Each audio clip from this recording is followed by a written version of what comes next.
അതുകൊണ്ടാണ് ഈശോ പറഞ്ഞത്, എപ്പോഴും സന്തോഷത്തോടെ ഇരിക്കണം, ഇടതടവില്ലാതെ പ്രാർത്ഥിക്കണം, എല്ലാ കാര്യവും കൃതജ്ഞ പ്രകാശിപ്പിക്കണം. അപ്പോഴേ അവിടുന്ന് നിങ്ങളുടെ ഹൃദയത്തെയും ചിന്തയെയും കർത്താവായ യേശു ക്രിസ്തുവിൽ കാത്തുകൊള്ളും, സംരക്ഷിക്കേണ്ട, പ്രൊട്ടക്റ്റ് ചെയ്തു. പ്രാർത്ഥിക്കുക. കർത്താവേ, ഫിലിപ്പിയർ 4:6 പ്രാർത്ഥിക്കുന്നു. ഞങ്ങളുടെ ഹൃദയവും ചിന്തയും വിശുദ്ധ രക്തത്താൽ യേശുവിന്റെ രക്തത്താൽ ഇപ്പോൾ കഴുകണമേ.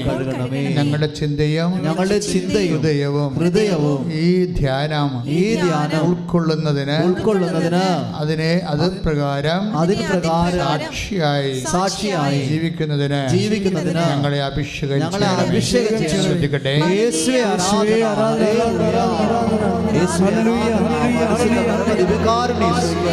തിരുവചനങ്ങൾ. അപ്പോൾ നമ്മുടെ എല്ലാ ധാരണകളെയും, അതായത് 6 തുടങ്ങുന്നതാണ്, ഒന്നിനെക്കുറിച്ച്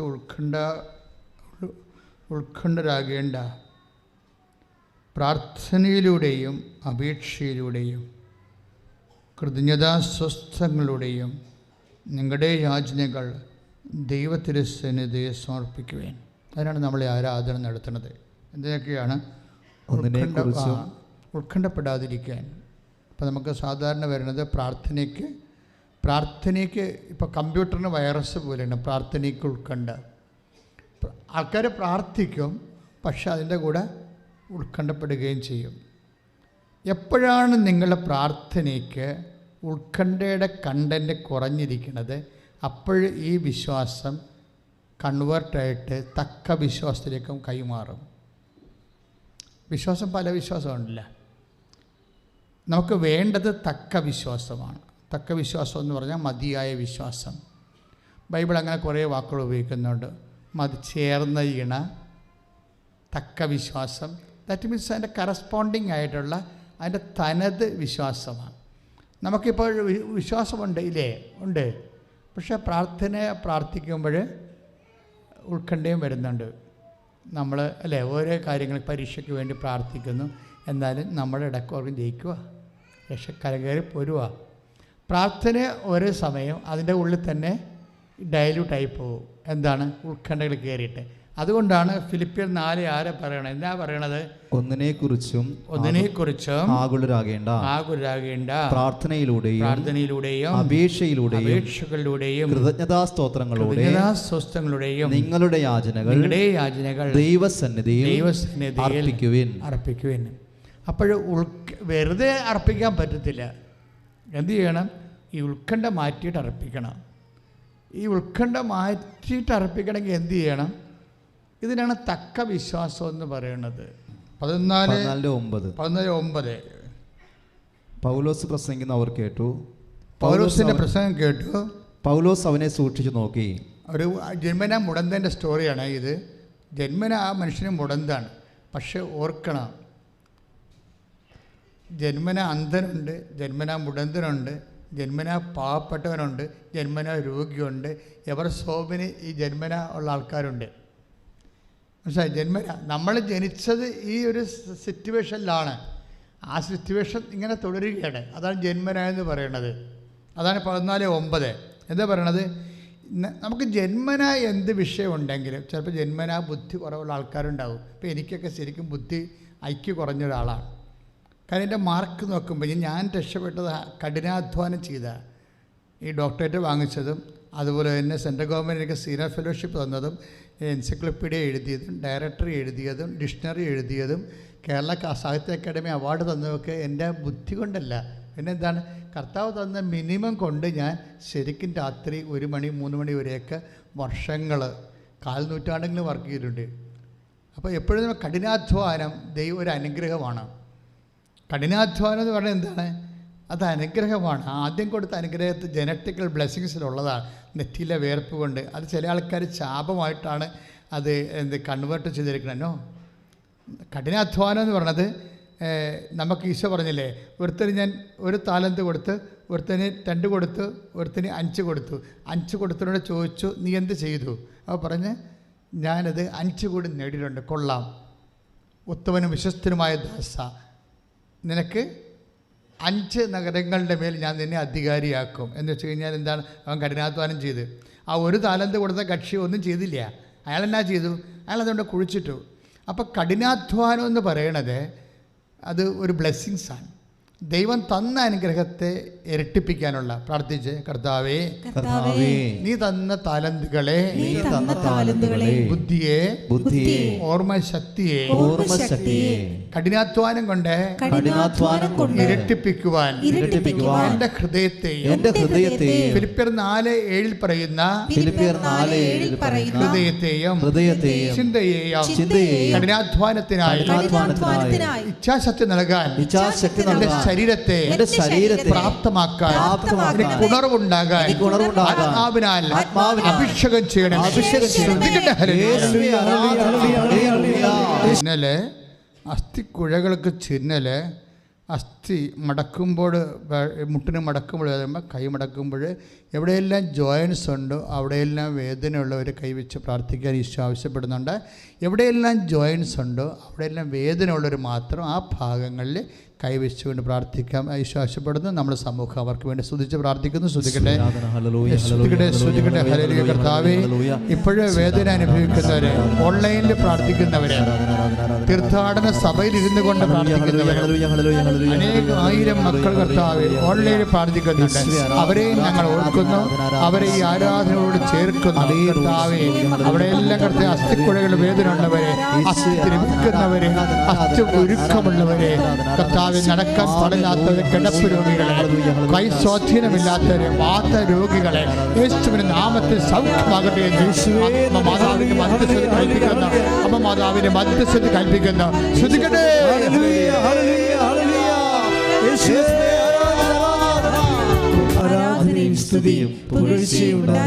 സോ അവർ സബ്ജക്റ്റ് ഈസ് തക്ക സമയം, തക്ക വിശ്വാസം. അതാണ് അങ്ങനെയാണ് അവസാനം വന്നത് അല്ലേ? പരിശുദ്ധാത്മാവിൻ്റെ വെളിപാട് തക്ക വിശ്വാസം. നമുക്ക് കുറേ അധികം വിഷമങ്ങൾ, ഭാരങ്ങൾ, രോഗങ്ങളുണ്ടാവും. പക്ഷേ ഇതിന് കറസ്പോണ്ടിങ് ഫെയ്ത്ത്, അതിൻ്റെ തക്ക വിശ്വാസം ആണ് ഇതിനെ നീതീകരിക്കുന്നത്. എപ്പോഴും നമ്മുടെ വിശ്വാസത്തിൽ എപ്പോഴും നിർമ്മാണ പ്രവർത്തനങ്ങൾ നടക്കേണ്ട സ്ഥലമാണ്. എപ്പോഴും വികസന പ്രവർത്തനങ്ങൾ നടക്കേണ്ട ഒരു രംഗമാണ് നമ്മുടെ വിശ്വാസം. പക്ഷേ നമ്മൾ സാധാരണഗതിയിലെ പണ്ടത്തെ വിശ്വാസമൊക്കെ അങ്ങനെ അത് മെയിൻറ്റെയിൻ ചെയ്ത് പോകണമെന്നല്ലാതെ അതിന് നിർമ്മാണ പ്രവർത്തനങ്ങൾ നടക്കാറില്ല. കാര്യം ഇതിന് അപ്ഡേഷൻ വരണം എപ്പോഴും. നമ്മുടെ അറ്റ്ലീസ്റ്റ് നമ്മുടെ ക്രൊണോളജിക്കൽ ഇയറുമായിട്ട് ഫെയ്ത്ത് ഇയർ ടാലിയായി പോകണം. എന്ന് വെച്ച് കഴിഞ്ഞാൽ നമുക്ക് 30 വയസ്സുണ്ടെങ്കിൽ you must have faith of 30 years. നമുക്ക് 30 വയസ്സിൻ്റെ വിശ്വാസം ഉണ്ടാകണം. നിർഭാഗ്യവശാൽ നമ്മൾ പലപ്പോഴും ഉണ്ടാകുന്നത് 14 വയസ്സിൻ്റെയൊക്കെ വിശ്വാസമാണ്. അതുകൊണ്ട് ഞാൻ എപ്പോഴും ഇത് മെയിൻറ്റെയിൻ ചെയ്യാൻ പറയും. കാര്യം ഇത് അപ്ഡേറ്റ് ചെയ്യാൻ പറയും. തക്ക വിശ്വാസം ഉടനെ കണ്ടില്ലേ? 14:9 അച്ഛൻ വായിച്ചില്ലേ? അതായത് നടപടി പുസ്തകമാണ്. പൗലോസ് പ്രസംഗിച്ചുകൊണ്ടിരിക്കുകയാണ്. അപ്പോൾ ജന്മനാ മുടന്തനായൊരു മനുഷ്യൻ, അതെനിക്ക് ഭയങ്കരമായിട്ട് ഇഷ്ടപ്പെട്ടു. ഇപ്പോൾ ഇഷ്ടപ്പെട്ടതാണ് കേട്ടോ, പണ്ട് ഇഷ്ടപ്പെട്ടതല്ല. ഇപ്പോഴും പരിശുദ്ധാത്മ പറയുന്നു ജന്മനായുള്ളതാണ് ഇവിടെ ശ്രദ്ധിക്കേണ്ടതെന്ന്. ജന്മനായുള്ളത് ദൈവം ഇടപെടുന്ന ഒരു രംഗമാണത്. ജന്മനാ നിനക്ക് ബുദ്ധി കുറവായിരിക്കാൻ ചിലപ്പോൾ. നമുക്കറിയാമല്ലോ, ഈ വലിയ റാങ്കൊക്കെ വാങ്ങിക്കുന്ന ആൾക്കാരല്ലേ, they are not actually intelligent. അത്ര ഇൻ്റലിജൻ്റ് അല്ല അവർ. But they have a capacity to remember it. അവർക്ക് എന്നാ ഉണ്ട്? അവർക്ക് മെമ്മറി ഉണ്ട്. മെമ്മറിയാണ് പ്രോബ്ലം. അത് നമ്മൾ അധികം നമ്മൾ ഈ പ്രെയർ ഇൻവെസ്റ്റ് ചെയ്യാത്ത ഒരു രംഗമാണ് നമ്മുടെ മെമ്മറി. അതുകൊണ്ടാണ് ഈ ഫിലിപ്പിയർ 4:6 പറയണത്, നിങ്ങളുടെ ചിന്തകളെയും നിങ്ങളുടെ ഉത്കണ്ഠകളെ കർത്താവിനെ ഏൽപ്പിക്കുക, അപ്പോൾ നിങ്ങളുടെ ചിന്തകളെയും ഹൃദയത്തെയും. അപ്പോൾ അതായത് ബുദ്ധിയെയും തലച്ചോറിനെയും ഹൃദയത്തെയും.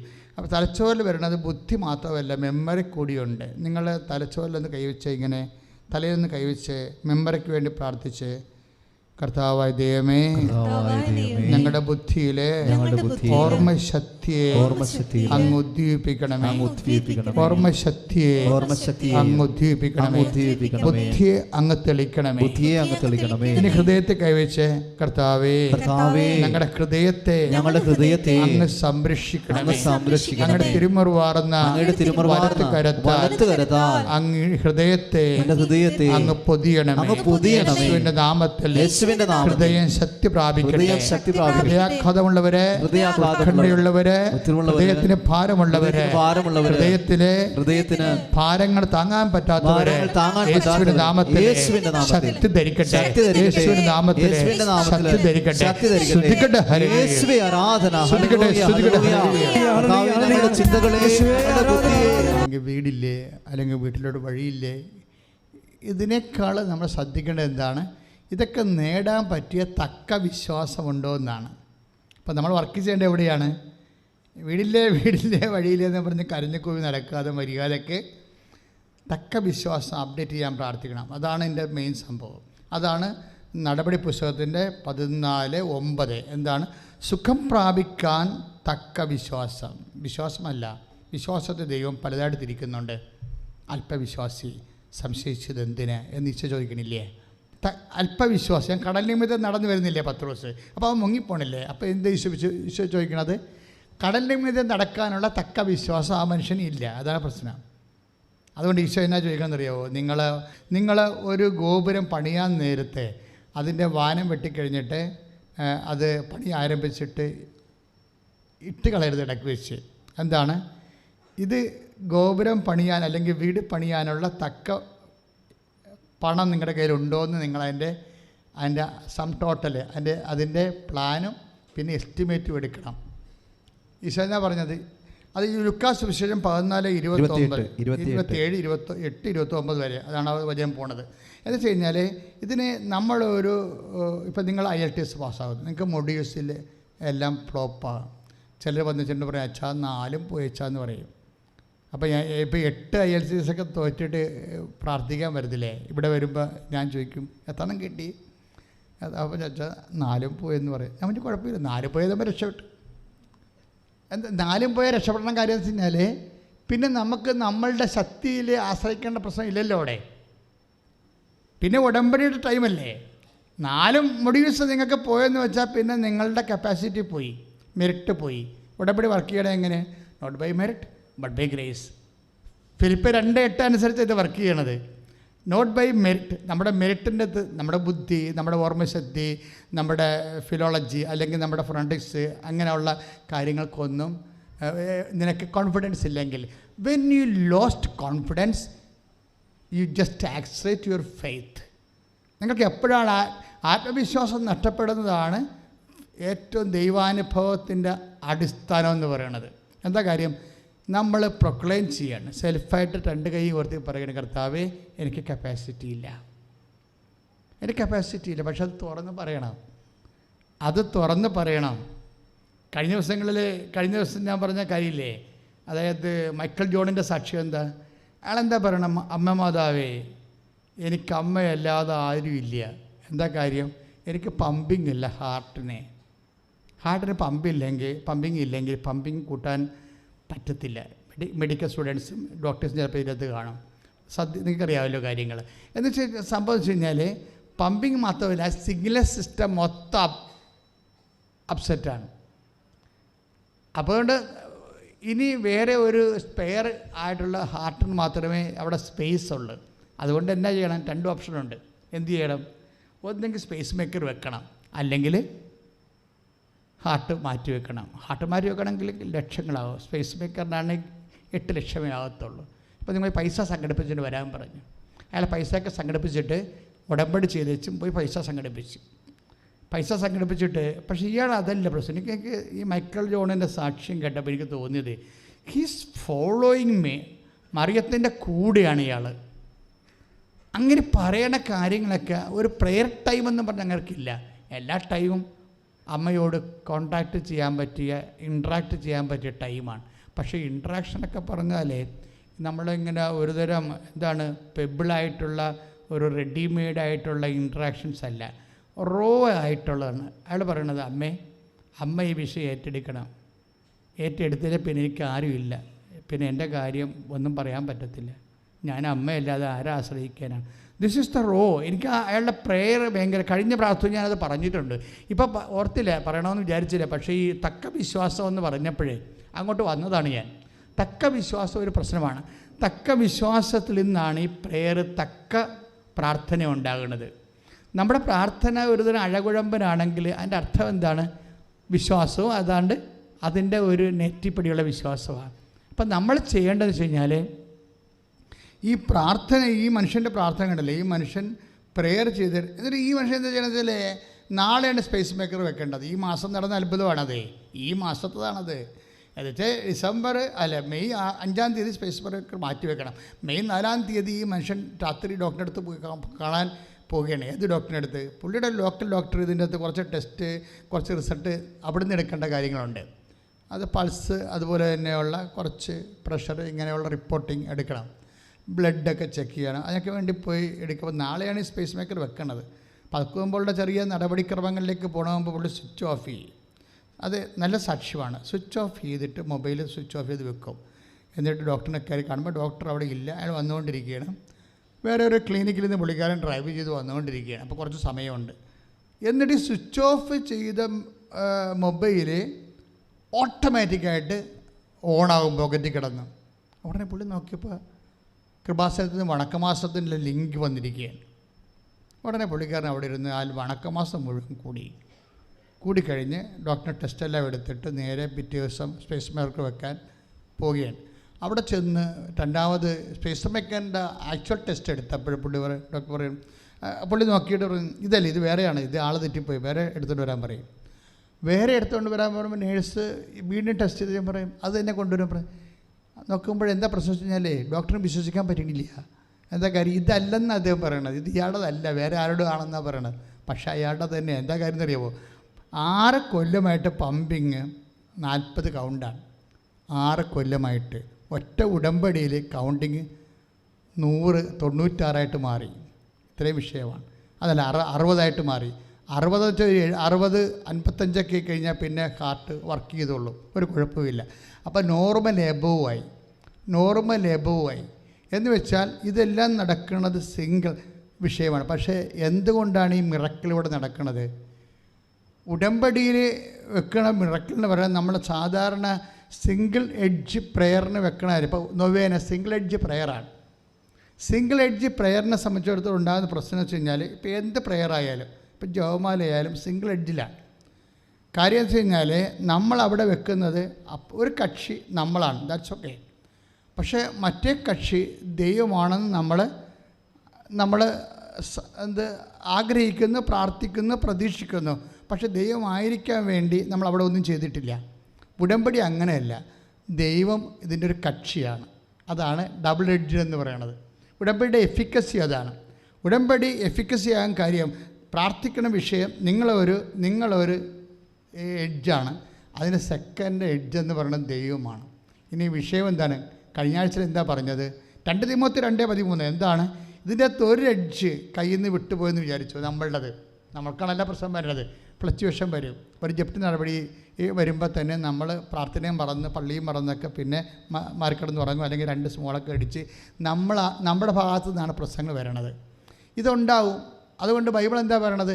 നിങ്ങൾ അവിശ്വസ്തരാകാൻ സാധ്യതയുണ്ട്. നമ്മുടെ അവിശ്വസ്തതയ്ക്ക് ബൈബിള് സാധ്യത ഉണ്ടെന്നാണ് പറയണത്.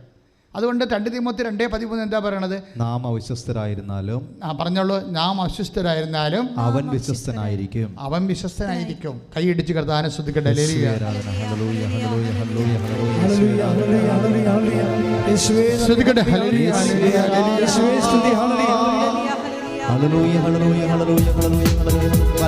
എന്ന് പറയണത് ഇതിൻ്റെ ഒരു എഡ്ജ് നമ്മളാണ്. നമ്മുടെ കയ്യിൽ നിന്ന് ചിലപ്പോൾ ആരോഗ്യ പ്രശ്നമോ വീട്ടിലെ കലപിലയോ പല പ്രശ്നങ്ങളായിരിക്കുമല്ലോ മനുഷ്യന് കയറി വരാൻ പോണത്. സാമ്പത്തിക വിഷയം ഉണ്ടാകുമ്പോഴായിരിക്കും ചിലപ്പോൾ മക്കളെ ആരെങ്കിലുമായിട്ട് ലൈനടിയാണെന്ന് നമ്മൾ കേൾക്കണത്. അപ്പോൾ കൂടി 2 കൂടി ആകുമ്പോൾ തകർന്നു പോകും മനുഷ്യർ. മനഃപൂർവ്വം അല്ലെങ്കിലും ചില സമയത്ത് പ്രാർത്ഥനയ്ക്കെതിരെ ഉഴപ്പൊക്കെ മാന്യമൊക്കെ വരാൻ സാധ്യതയുണ്ട് അല്ലേ. 1, 2, 3, 4 എന്ന് പറഞ്ഞ വിഷയങ്ങൾ കയറി വരുമ്പോൾ. അപ്പം അങ്ങനെ വരുമ്പോൾ ആകസ്മികമായിട്ടല്ല വിഷയങ്ങൾ വരേണ്ടത്. എൻ്റെ മക്കളെ ഒരു കാര്യം ശ്രദ്ധിക്കണം. എന്ത് ആകസ്മികം വന്നാലും ശരി, നിൻ്റെ ദൈവം അറിയാതെ വരത്തില്ല. It's clear.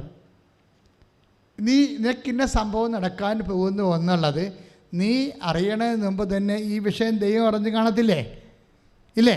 നീ ഇപ്പോഴാണ് അറിഞ്ഞത്, ദാറ്റ്സ് ഓക്കെ. പക്ഷെ നീ പ്രെയർ ചെയ്യുന്ന വ്യക്തിയാണ്. എല്ലാം കർത്താവിനോട് ഡിസ്കസ് ചെയ്തിട്ട് ഈശോയുടെ വചനം അനുസരിച്ചാണ് മുന്നോട്ട് പോണത് എങ്കിൽ എന്താ സംഭവിക്കണത്?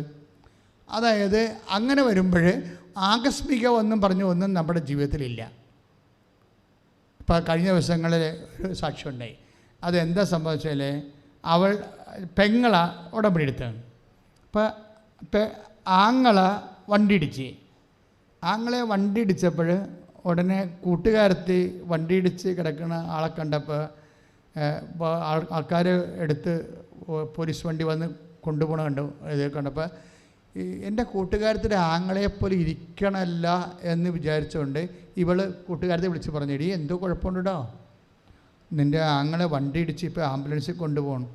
ഉടനെ എടുത്ത വായിക്ക് ഇവൾ പറയുന്ന വാക്കാണ്, അവന് ഒരു കുഴപ്പവും ഉണ്ടാകത്തില്ല. കാര്യം എന്താണെന്നറിയാമോ? അവന് വേണ്ടിയാണ് ഞാൻ ഉടമ്പടി എടുത്തിരിക്കണമെന്ന്. Praise the Lord. അതാണ് അവർക്ക് എന്താ പറഞ്ഞാൽ അവൻ വെള്ളം തണ്ണിയാണ് പാർട്ടി, കഴുത്തക്കയറിയൊക്കെയാണ്. അങ്ങനെയാണ് പോയി വണ്ടിയെടുത്ത് ഇടിമേടിച്ചത്. പക്ഷേ എങ്കിലും കൈകാര്യം ഒടിയത്തില്ല, അവൻ തിരിച്ചു വരുമെന്നാണ് ഇവർ പറയണത്. അതെന്താ കാര്യം? ഞാൻ ഉടമ്പടിയിൽ അവൻ്റെ പേര് ചേർത്തിട്ടുണ്ട്, മാതാവ് അവനെ സംരക്ഷിക്കും. That is the faith. അതെന്ന് വെച്ച് കഴിഞ്ഞാൽ എന്തെങ്കിലും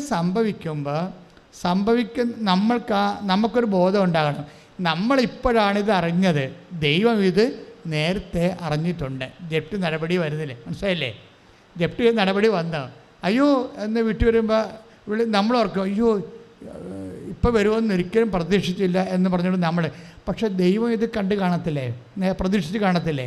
അപ്പോൾ വിശ്വാസിയെ സംബന്ധിച്ചിടത്തോളം എൻ്റെ കർത്താവ് ഈ വിഷയം നേരത്തെ അറിഞ്ഞിട്ടുണ്ടെങ്കിൽ എൻ്റെ കർത്താവിൻ്റെ കയ്യിൽ ഇതിന് പരിഹാരമുണ്ട്. അതാണ് തക്ക വിശ്വാസം എന്ന് പറയുന്നത്. കൈയിടിച്ച് കർത്താവിനെ സ്തുതിക്കട്ടെ. ആക്ടിവേറ്റ് ചെയ്തുകൊണ്ടിരിക്കുക. അതാണ് ഉൽപ്പത്തി 15:6 പറയുന്നത്. ഉൽപ്പത്തി 15:6 എബ്രാഹാം അവൻ്റെ വിശ്വാസത്താൽ നീതീകരിക്കപ്പെട്ടുവെന്ന്.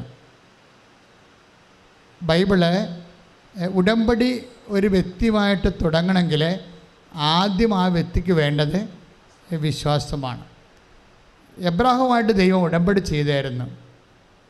എന്നിട്ട് ആ ഉടമ്പടി പ്രകാരം തന്നെയാണ് ദൈവം അവന് കുഞ്ഞിനെ കൊടുത്തതും അവന് ചൂണ്ടിക്കാണിക്കുന്ന ദേശം കൊടുത്തതും എല്ലാ കാര്യങ്ങളും. പക്ഷെ അത് എങ്ങനെയാണ് സംഭവിച്ചത്? ബൈബിൾ പറയും 15:6 ഉൽപ്പത്തി പുസ്തകം. അവൻ വിശ്വസിച്ചു അവിടുന്ന് അതവന് നീതീകരണമായി കണക്കാക്കി. അവൻ്റെ ഭാഗത്തു നിന്നുള്ള ഈടുവെപ്പാണത്, അവൻ്റെ ഡിപ്പോസിറ്റാണ്. നമ്മുടെ ഡിപ്പോസിറ്റ് എന്ന് പറയുന്നത് എന്താണ്? ഈ തക്ക വിശ്വാസമാണ്. പറഞ്ഞ് മനസ്സിലായില്ലേ? നമ്മുടെ ഡിപ്പോസിറ്റ് എന്ന് പറയുന്നത് ദൈവത്തിൻ്റെ സന്നിധിയിൽ നമുക്ക് വിശ്വാസം ഉണ്ടായാൽ, അപ്പോൾ അത് ഇന്ന ആൾക്ക് വേണമെന്ന് നിർബന്ധമില്ല, അതിന് ക്രിസ്ത്യാനി ആകണമെന്ന് വരെ നിർബന്ധമില്ല. ഇപ്പം ജ്ഞാനസ്ഥാനപ്പെട്ട് കൂദാശകളെല്ലാം സ്വീകരിച്ച് വരുന്നവർക്ക് കൂദാശകളുടെ ഗുണങ്ങളും അതിൻ്റെ കറസ്പോണ്ടിങ് കൃപകളും നിത്യത വരെയുള്ള ഓഹരി അവകാശമൊക്കെ ഉണ്ടാകും. പക്ഷേ എങ്കിലും ഒരു ഭൗതിക ആനുകൂല്യം, ഒരു സന്ധിപ്പ്, ഒരു സമാധാനം, ഒരു ഇമ്മീഡിയറ്റ് ആയിട്ടുള്ള ദൈവത്തിൻ്റെ ഇടപെടൽ നിങ്ങളുടെ ജീവിതത്തിൽ ഉണ്ടാകണമെങ്കിൽ you need not be a Christian. Even നീ ഒരു ക്രിസ്ത്യാനി പോലും ആകണം നിർബന്ധമില്ല. കഴിഞ്ഞ ദിവസങ്ങളൊരു സാക്ഷ്യം ഉണ്ടായി. അവരുടെ പേര് ബിന്ദു പത്മദാസ്. ബിന്ദു നല്ല സാക്ഷ്യമാണ്, ഇട്ടിട്ടുണ്ടത്. ഇന്നലെ ഇട്ടപ്പോൾ തന്നെ ചുമ്മാ വെട്ടിച്ചില് പോലെ കയറാൻ തുടങ്ങി. വൈകുന്നേരമാണ് ആ സാക്ഷി വിട്ടത്. ഞാൻ രാത്രി 2 മണിക്ക് എഴുന്നേറ്റ് നോക്കിയപ്പോൾ 15,000 അപ്പോൾ എന്തൊരു കയറ്റമാണ് കയറണത്. അങ്ങനെ കയറത്തില്ല.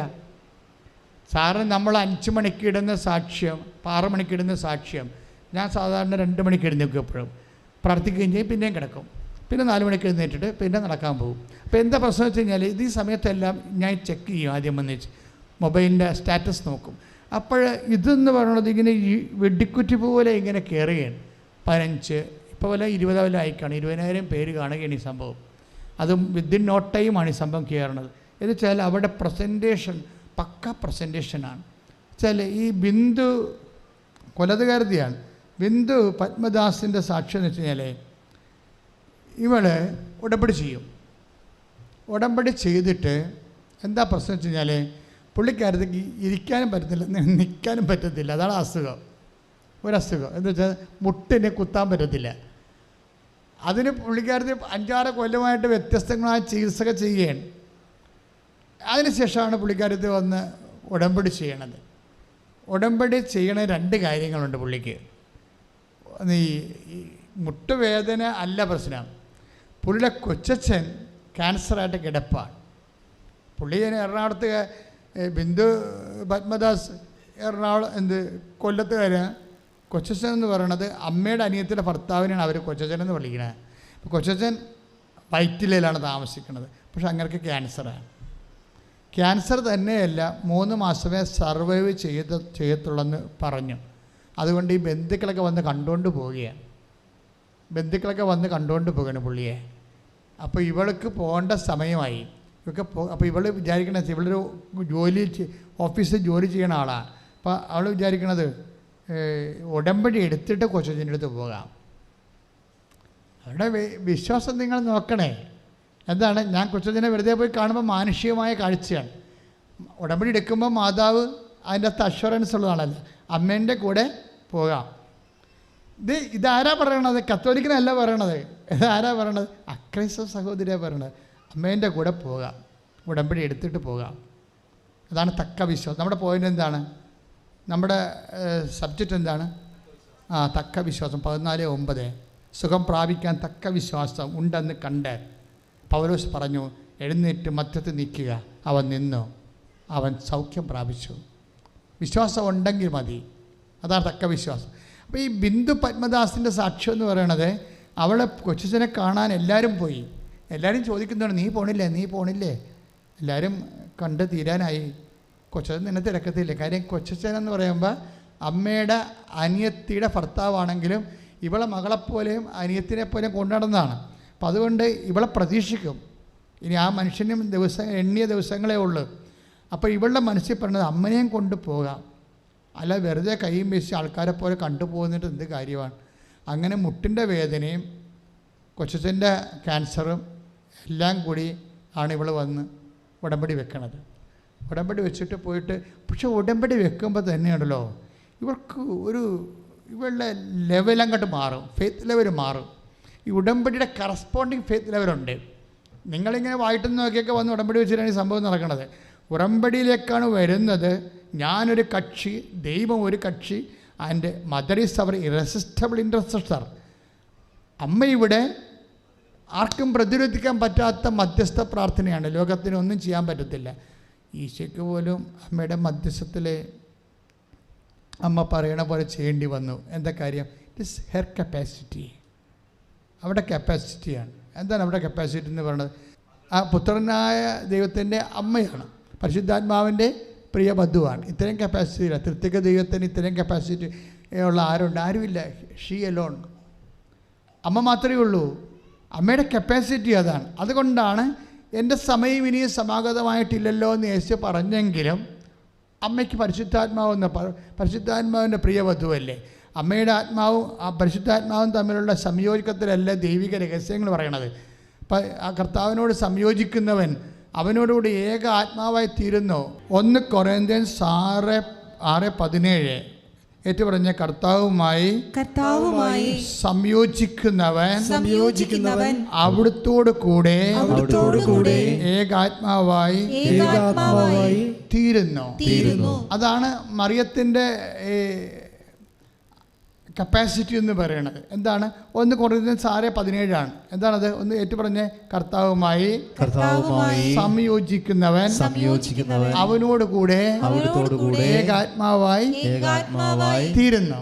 ഇപ്പൊ പരിശുദ്ധാത്മാവിൻ്റെ കൂടെ നിരന്തരം ജീവിക്കുന്ന കാരണം മറിയത്തിൻ്റെ ആത്മാവും പരിശുദ്ധാത്മാവും ഐക്യപ്പെട്ട് കഴിയുമ്പോൾ ഏകാത്മാവായി തീരും. അപ്പോൾ എന്നാ സംഭവിക്കണത്? ഞങ്ങളാകട്ടെ യേശുക്രിസ്തുവിൻ്റെ മനസ്സറിയുന്നു. 2:16 1 കൊരിന്ത്യൻസ് 2:16. ശ്രുതികടെ ശ്രുതികടെ ഹല്ലേലൂയ. ഹല്ലേലൂയ ഹല്ലേലൂയ ഹല്ലേലൂയ യേശുവേ സ്തുതി. ഹല്ലേലൂയ ഹല്ലേലൂയ ഹല്ലേലൂയ യേശുവേ ആരാധന ഹല്ലേലൂയ ഹല്ലേലൂയ ഹല്ലേലൂയ യേശുവേ നന്ദി. യേശുവേ സ്തുതി. Hallelujah. Praise the Lord. 1 Corinthians 2:16. ആത്മീയ മനുഷ്യൻ 15 തുടങ്ങുക വചനം. ആത്മീയ മനുഷ്യൻ ഏറ്റു പറഞ്ഞ് ആത്മീയ മനുഷ്യൻ എല്ലാ കാര്യങ്ങളും വിവേചിച്ചറിയുന്നു. അവനെ വിധിക്കുവാൻ ആർക്ക് കഴിയും? അപ്പൊ അമ്മ ആത്മീയ മനുഷ്യനാണ്. കാര്യം എന്താണ്? She is full of grace. മലാഖ് തന്നെ സല്യൂട്ട് ചെയ്യുമ്പോൾ എന്താ പറയണത്? Hail Mary full of grace, കൃപ നിറഞ്ഞവളെ സ്വസ്തി. ആത്മീയ മനുഷ്യനാണ്. ആത്മീയ മനുഷ്യൻ്റെ വിഷയം എന്താണ്? ആത്മീയ മനുഷ്യൻ? 1 കൊരിന്ത്യൻസ് 2:16 എന്ന് പറഞ്ഞ ആത്മീയ മനുഷ്യൻ 2:15 കേട്ടോ. ആത്മീയ മനുഷ്യൻ എല്ലാ കാര്യങ്ങളും വിവേചിച്ചറിയുന്നു. This is what exactly happen in the annunciation. മംഗളവാർത്ത സംഭവിച്ചതും അത് തന്നെയാണ് കാനായിൽ 2:3 സംഭവിച്ചതും. എന്താ കാര്യം? അമ്മ ആത്മാവിനെ വിവേചിച്ചു. ആത്മീയ മനുഷ്യൻ 1 കൊരിന്ത്യൻസ് 2:15 അനുസരിച്ചുകൊണ്ട് എല്ലാ കാര്യങ്ങളും വിവേചിക്കുന്നു. അമ്മ എന്താ? എനിക്കും നിനക്കും എന്താ, എൻ്റെ സമയം ഇനിയും സമാഗതമായിട്ടില്ലല്ലോ എന്നല്ലേ അമ്മയോട് പറയണത്. പക്ഷേ ആത്മീയ മനുഷ്യൻ എന്ത് ചെയ്യും? അത് വിവേചിക്കും. സമയമായില്ലെങ്കിൽ ആ സമയത്തെ ആക്കിയെടുക്കാൻ എന്താണ് മാർഗം?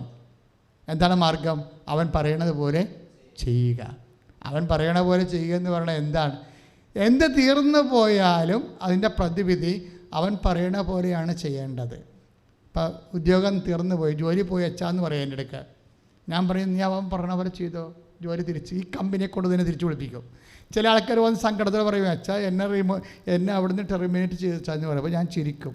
അപ്പോൾ അവൻ്റെ ജീവിതം പോയി, എൻ്റെ കുഞ്ഞുങ്ങളും പട്ടിണിയായി. അപ്പോൾ എനിക്ക് ചിരി വരുമ്പോൾ അച്ഛൻ എന്ത് മനുഷ്യരെന്ന് ഓർക്കും. ഞാൻ പറഞ്ഞു നീ ഒന്നും ചെയ്യണ്ട, ഈ തീർന്നു പോണ കാര്യങ്ങളൊക്കെ കൈകാര്യം ചെയ്യുന്ന ആളാണ് ഇവിടെ ഇരിക്കണത്. തീർന്നു പോകണമെന്ന് ചോദിച്ചാൽ ജോലി തീർന്നു പോയി എന്ന് പറയത്തില്ലേ? ജോലി തീർന്നു പോയി, അവരുടെ പ്രോജക്റ്റ് തീർന്നെന്ന് പറയത്തില്ലേ? അപ്പോൾ ഇനി പുതിയ പ്രോജക്റ്റ് കമ്പനിക്ക് വന്നില്ലെങ്കിൽ യു ആർ ഔട്ട്. അതാണ് പറയണത്, തീർന്നു പോണ കാര്യങ്ങൾ. ഇപ്പോൾ യോഹന്നാൻ 2:3 വീഞ്ഞ് തീർന്നു പോയെന്ന് പറഞ്ഞു കഴിഞ്ഞാൽ അവരുടെ ആവശ്യങ്ങൾ നിവർത്തിയാക്കാൻ അവർക്ക് നിവർത്തിക്കേടായെന്ന അർത്ഥം. എന്തെങ്കിലും തീർന്നു പോയാൽ ബൈബിൾ ചെയ്യണ കാര്യം എന്താ? അവൻ പറഞ്ഞ പോലെ ചെയ്യണം. ഇപ്പോൾ പട്ടിണി വന്നില്ലേ, ക്ഷാമക്കാലം. ഏലിയായുടെ കാലത്ത് സെരേപ്തായിലെ വിധവയുടെ അടുത്തേക്ക് പോകാനുള്ള കാരണം എന്താ? ഏലിയായുടെ കാലത്ത് 1 രാജാക്കന്മാർ 17:14 എന്തെന്നാൽ താൻ ഭൂമിയിൽ മഴ പെയ്യ്ക്കുന്നതുവരെ കലത്തിലെ മാവ് തീർന്നു പോവുകയില്ല, ഭരണിയിലെ എണ്ണ വറ്റുകയുമില്ല.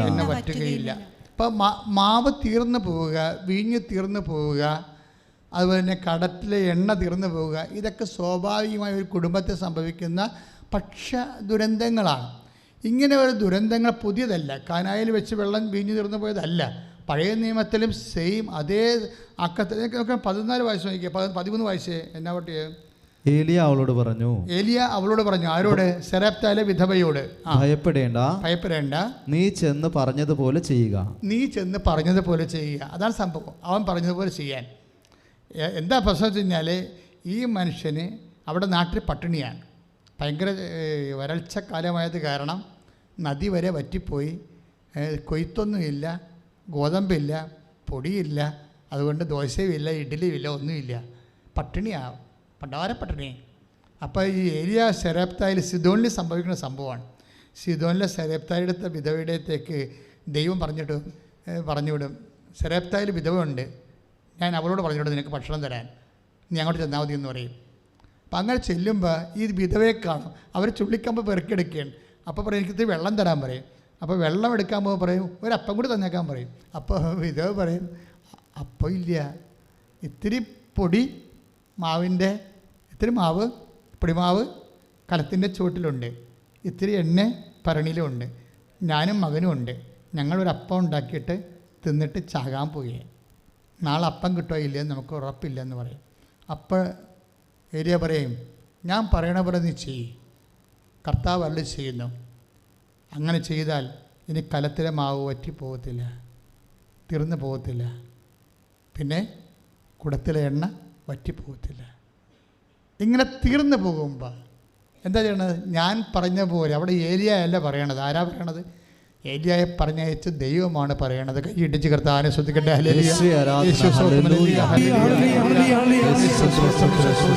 ഇപ്പോൾ നമ്മൾ എന്താണ് പറഞ്ഞത്? എന്താണ് ഇപ്പോൾ പരിശുദ്ധാത്മാവ് പറഞ്ഞുകൊണ്ടിരിക്കുന്നത്? എന്തെങ്കിലും കാര്യങ്ങൾ തീർന്നു പോയാൽ, ജോലി, വീട്, വിവാഹം, പണം, അല്ലെങ്കിൽ നിങ്ങളുടെ ഉത്സാഹം, നിങ്ങൾക്ക് ബോറടിക്കണമെന്ന് പറഞ്ഞില്ലേ, അല്ലെങ്കിൽ നിങ്ങളുടെ മനസ്സമാധാനം തീർന്നു പോകാൻ സാധ്യതയുണ്ട്. ഈ ഫിസിക്കാലിറ്റി മെയിൻ്റനൻസിനുള്ള എല്ലാ സാധനത്തിങ്ങളുടെ കുഴപ്പം ഇത് തീർന്നു പോകുന്നുള്ളതാണ്. എന്തായാലും നിങ്ങൾ എന്നാ, ഇപ്പം നിങ്ങൾക്ക് പണം ഉണ്ടാകാം, ജോലി ഉണ്ടാകാം, നല്ല കാശ്, പ്രൊമോഷൻ ഉണ്ടാകാം, മക്കളൊക്കെ ഉണ്ടാകാം. പക്ഷേ ഇതൊക്കെ എല്ലാം ഉണ്ടെങ്കിലും you don't feel if you are doing as if it is there is nothing. നിങ്ങൾക്ക് ഒന്നുമില്ലാത്ത പോലെ നിങ്ങൾക്ക് ബോറടിക്കുന്നുണ്ടാവും ചിലപ്പോൾ. അപ്പോൾ എന്തോ തീർന്നു പോയിട്ടുണ്ട്. എന്താ തീർന്നത്? പരിശുദ്ധാത്മാവാണ് തീർന്നിരിക്കുന്നത്. അപ്പനുണ്ട്, അമ്മയുണ്ട്, മക്കളുണ്ട്, ജോലിയുണ്ട്, പണമുണ്ട്, പ്രൊമോഷനുണ്ട്, പേരുണ്ട്, പെരുമയുണ്ട്. പരിശുദ്ധാത്മാവ് മാത്രമേ ഇല്ല. അപ്പോഴെല്ലാം തീർന്ന പോലെയാവും. കാര്യം എന്താണ്? അനുഭവിക്കാൻ യോഗ്യതയില്ല. അനുഗ്രഹമുണ്ട്, പക്ഷേ അനുഭവിക്കാൻ യോഗ്യതയില്ല. This is our main subject. നമുക്ക് എല്ലാ കാര്യങ്ങളും ഉണ്ടായാലും അതിൻ്റെ കൂടെ പരിശുദ്ധാത്മാവ് കൂടി നിർബന്ധമായിട്ട് വേണം. എന്താ കാര്യം വെച്ച് കഴിഞ്ഞാൽ ഇതെല്ലാം കൊണ്ട് ഇപ്പോൾ 4:13 യോഹന്നാൻ ശ്രീകാട് സുവിശേഷം 4:13 ഈ വെള്ളം കുടിക്കണവൻ ഇനിയും ദാഹിക്കും. ആരോട് പറഞ്ഞാണ്? ഈശോ പാപിനിയായ സ്ത്രീയോട് പറഞ്ഞതാണ് അല്ലേ? എന്താ പറഞ്ഞത്? സമറിയക്കാരോട് പറഞ്ഞതാണ്. എന്താ പറഞ്ഞത്? ഈ വെള്ളം കുടിക്കണവനെ ഇനിയും ദാഹിക്കും. 5 ഭർത്താക്കന്മാരൊക്കെ വെച്ച് ജീവിക്കുന്ന കക്ഷിയാണ്. അപ്പോൾ ഇതൊക്കെ ഉണ്ടെങ്കിൽ ഇനി ഒരു ദാഹം ഉള്ളിലുണ്ടാവും. എപ്പോഴും ഒരു ബോറടിക്കും. ദാഹം എന്ന് പറയുമ്പോൾ ദാഹം തന്നെയാണല്ലോ.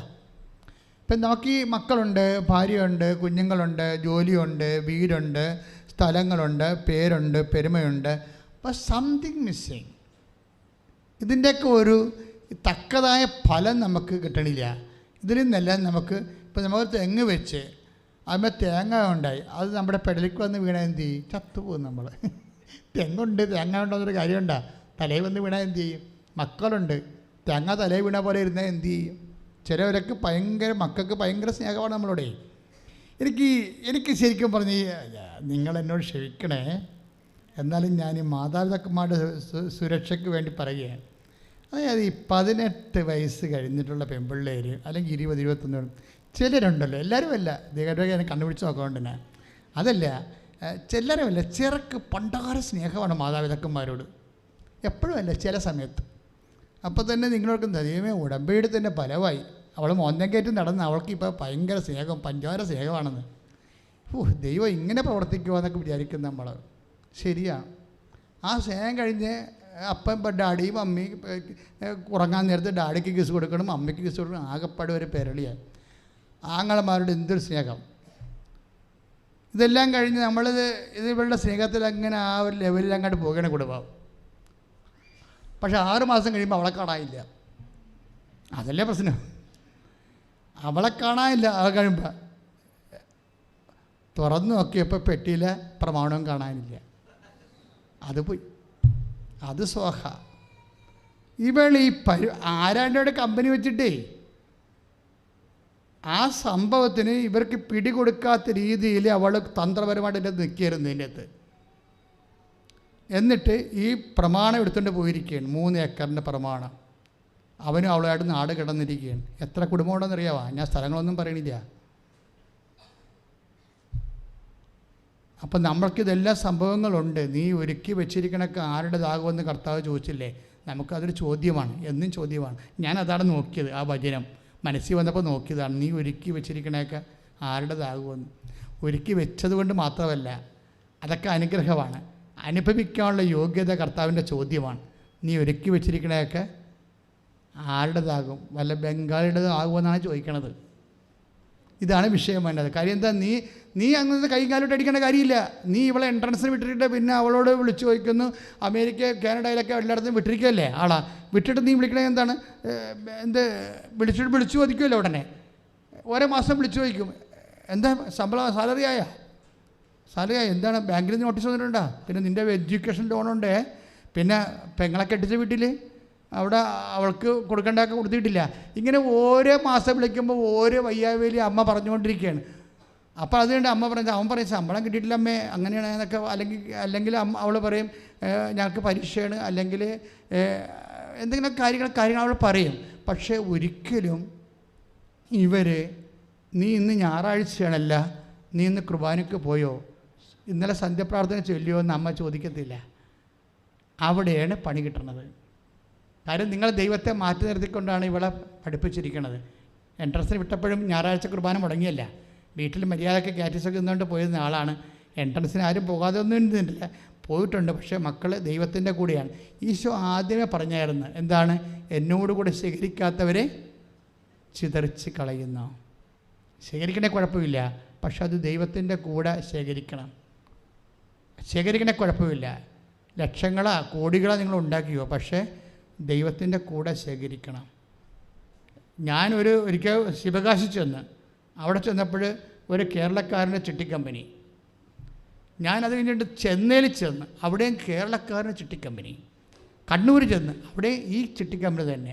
പിന്നെ കേട്ട് പുള്ളി ഡൽഹിയിൽ 14 നിലയിൽ ചാടി ആത്മഹത്യ ചെയ്യുന്നു.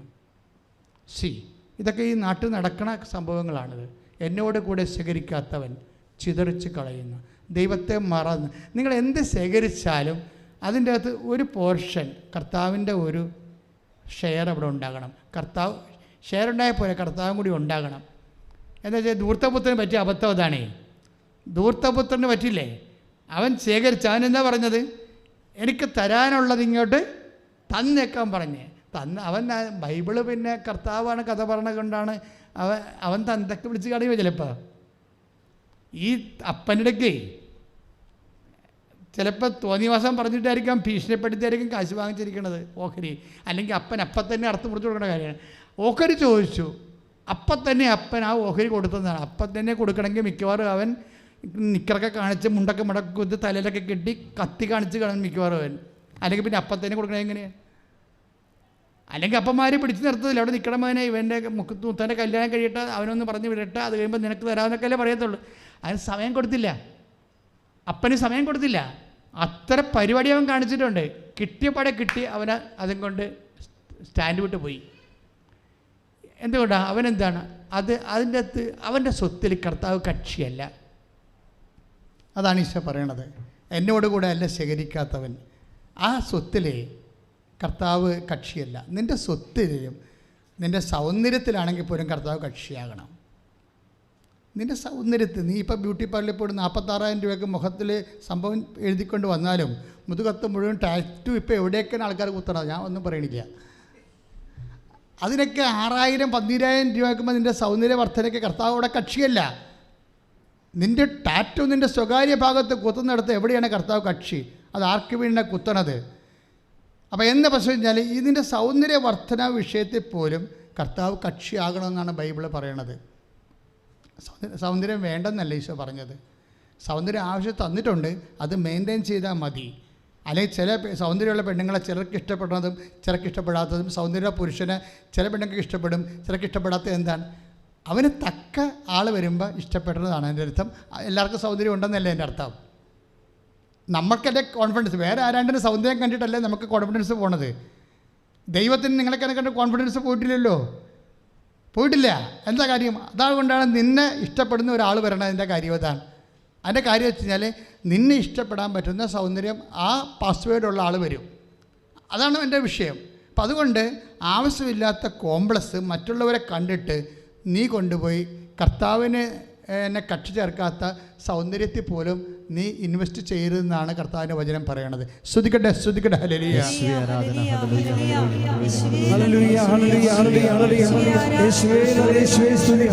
അതായത് 12:30 മത്തായി ശ്ലീഹായുടെ സുവിശേഷം എന്താ പറയണത്?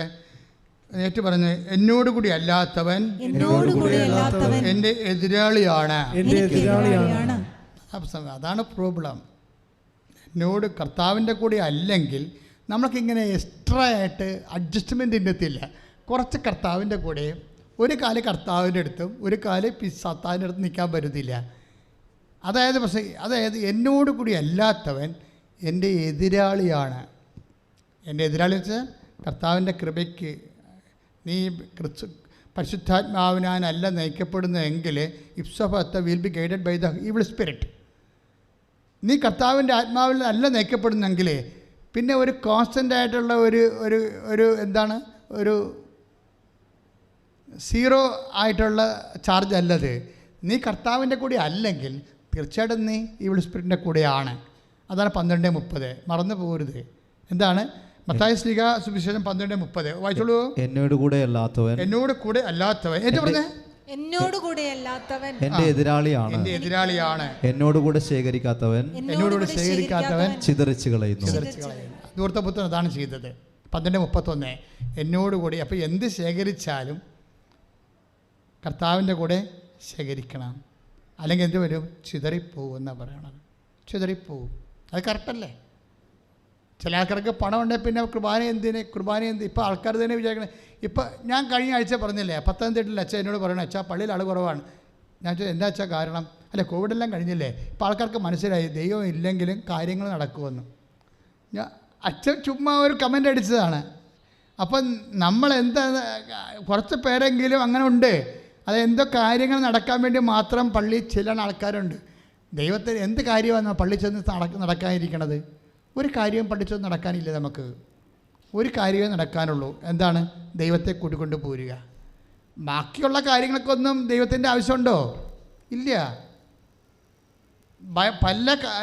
അതായത് നമ്മളെ സൃഷ്ടിച്ചപ്പോൾ തന്നെ ഞാൻ എപ്പോഴും നിങ്ങളോട് പറയണ ഒരു വാക്ക്, അതായത് നമ്മുടെ ഈ ഉൽപ്പത്തി 1-ാം 26 അതുപോലെ തന്നെ നോഹിൻ്റെ ഉൽപ്പത്തി 9:1 ഉൽപ്പത്തി 9:6 ഒക്കെ ഒരു വചനമാണ്. എന്താണ്?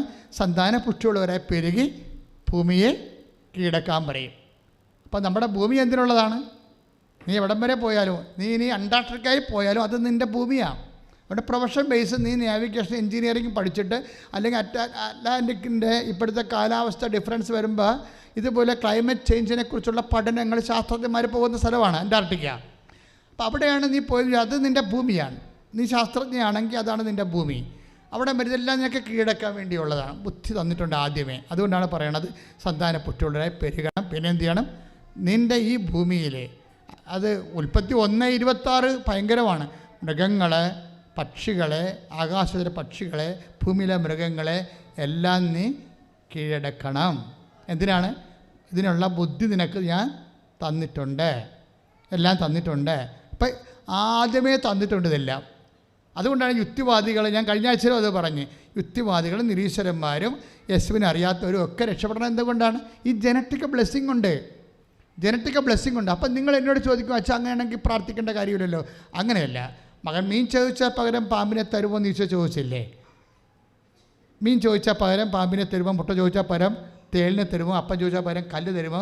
മത്തായി ലുക്കാസ് വിഷയം 11:11. അതെന്താ സംഭവം എന്ന് വെച്ച് കഴിഞ്ഞാൽ,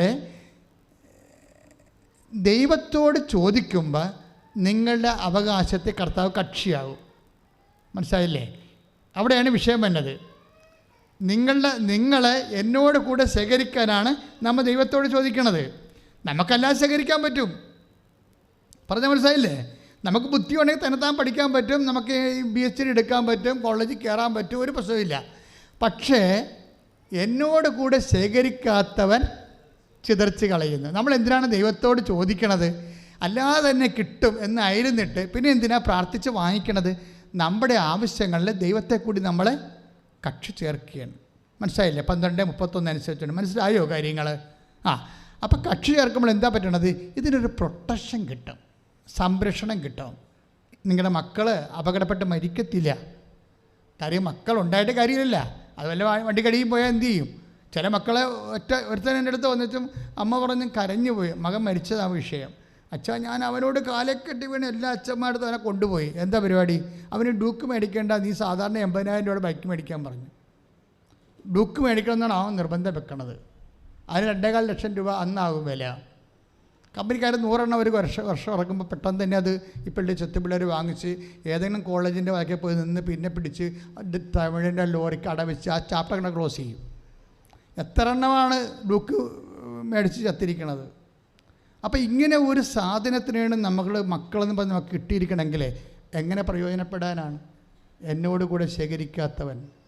അത് ദൈവത്തിന് നിരക്കാത്ത പോക്കാണെന്ന് കണ്ടാൽ അമ്മയ്ക്ക് പറയാനുള്ള ബോധ്യമുണ്ട്. കാര്യം നിങ്ങൾക്കതിനുള്ള അധികാരമുണ്ട്. ഒരു ലൈനടി കേസ് വന്നപ്പോഴേ നമ്മുടെ വിശ്വാസത്തിലല്ല നിൽക്കുന്നതെന്ന് മനസ്സിലായി. അവളോട് പറഞ്ഞു, എടി അവൻ്റെ ഫോൺ നമ്പർ ഇങ്ങോട്ട് തന്നെ, ഞാൻ വിളിക്കും. എടാ മകനെ, ഇത് നിൻ്റെ സുഹൃത്തെന്ന് പറഞ്ഞ് നടക്കുന്ന ആളിൻ്റെ അമ്മയാണ് ഞാൻ. നീ ഇവളെ കെട്ടത്തില്ല. കാര്യം എന്താണെന്നറിയാമോ? ഞാൻ ഇവളെ അൾത്താറയിൽ നിന്ന് ഈശോൻ്റെ അടുത്ത് മേടിച്ചതാണ്. അതാണ് അമ്മ. ആ ചാപ്റ്റർ അവിടെ വെച്ച് ക്ലോസ് ആകും. മാതാപിതാക്കന്മാർക്ക് ദൈവം നൽകിക്കുന്ന ആധ്യാത്മിക അധികാരം പ്രയോഗിക്കാൻ അവർക്ക് ആ അധികാര ധാർമ്മികത കൈവശം വന്നിട്ടില്ലെങ്കിൽ you are not going to lose your children. നിങ്ങൾക്ക് നിങ്ങളുടെ മക്കളെ നഷ്ടപ്പെടത്തില്ല. കൈയിട്ടിച്ച് കർത്താവിനെ സ്തുതിക്കട്ടെ. ഹല്ലേലൂയ. യേശുവേ സ്തോത്രം. ഹല്ലേലൂയ. ഹല്ലേലൂയ. ഹല്ലേലൂയ. ഹല്ലേലൂയ. ഹല്ലേലൂയ. ഹല്ലേലൂയ. ഹല്ലേലൂയ. യേശുവേ ആരാധന.